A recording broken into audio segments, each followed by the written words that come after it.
Is Snow White doomed to fail, and could the intense discussion help its box office by bringing more people to watch it?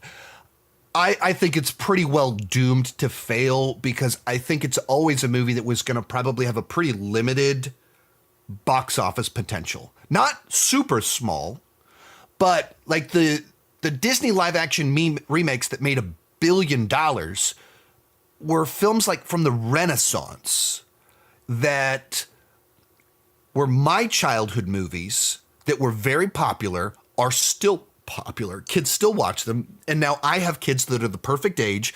And so it's a nostalgia movie for me. It's the right age for my kids, and a movie I saw in the theater. Now I get to take my kid to. That's cool. And that has very broad appeal. And that isn't true of the whole rest of their catalog. There's a few exceptions, but like when they tried to do Dumbo, it did okay. But Dumbo is not the same thing as Beauty and the Beast. Like, of terms of how, like, it's part of the pop culture. Everybody knows it, but it's not like kids just still watch this thing the way they still watch the Renaissance movies. And it's like, it's a movie from before it came out, you know, it's 20 years before my mother's childhood.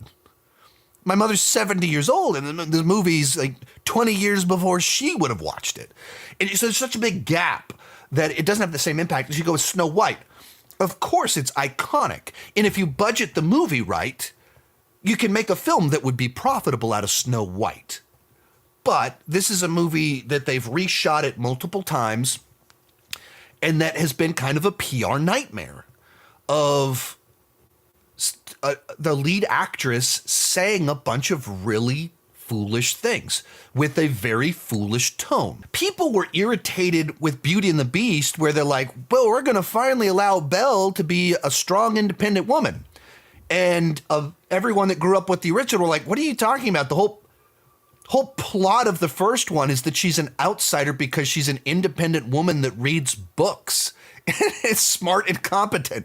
That's the plot. That's the opening song of the movie, is her, like, how everyone doesn't know what to do with her because she reads so many books and thinks for herself. And then they made the new one and like, this time she's going to be independent. Like, what are you doing? What are you talking about? She already was. So people have been irritated with this revisionist history. We're going to take we're going to finally fix these stories and make the lead character a strong character.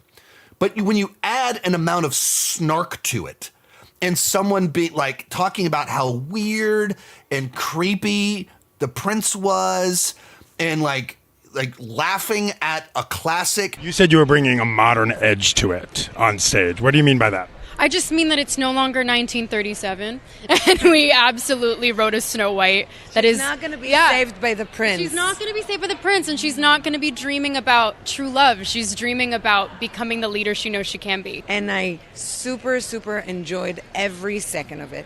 You immediately go, wait a minute.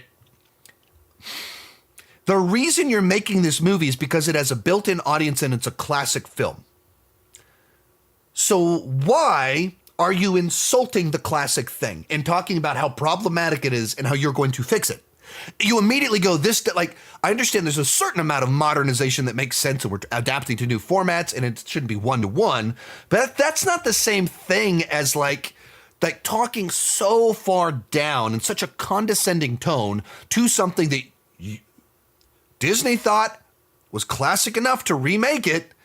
But if you think you have to fix it, if you think it doesn't quite work, if you have to modernize it this much and change it this much, maybe you shouldn't make it. Maybe this isn't a good idea for a project. So I think it's just kind of always been doomed with these, like, there's inherently bad thinking that went into it, that they wanted to remake a classic that they also think they need to fix. People don't like you fixing classics because they're classics. Like, that's the definition. Like, timeless classic. It means it still works, and you're trying to fix it. People do not appreciate that. And when you do that, and like, I'm in my 40s, so I'm 20 years older than Rachel Zegler. And I was a 20-year-old. I was 25 once, a long time ago. I was arrogant, full of myself. I thought I had the world figured out. And when you're in your 40s and you look back and you see youthful arrogance, you just like, you're like, I remember being that foolish. I remember being that so full of myself. But you have someone that has not earned the right. Rachel Zegler is not more iconic than Snow White. She has not done enough to contribute to society and storytelling that she has a position to talk down to Snow White. And so when she does that, just because she was cast in the movie, it feels so entitled, it feels so detached, it feels so arrogant. It comes off really, really bad.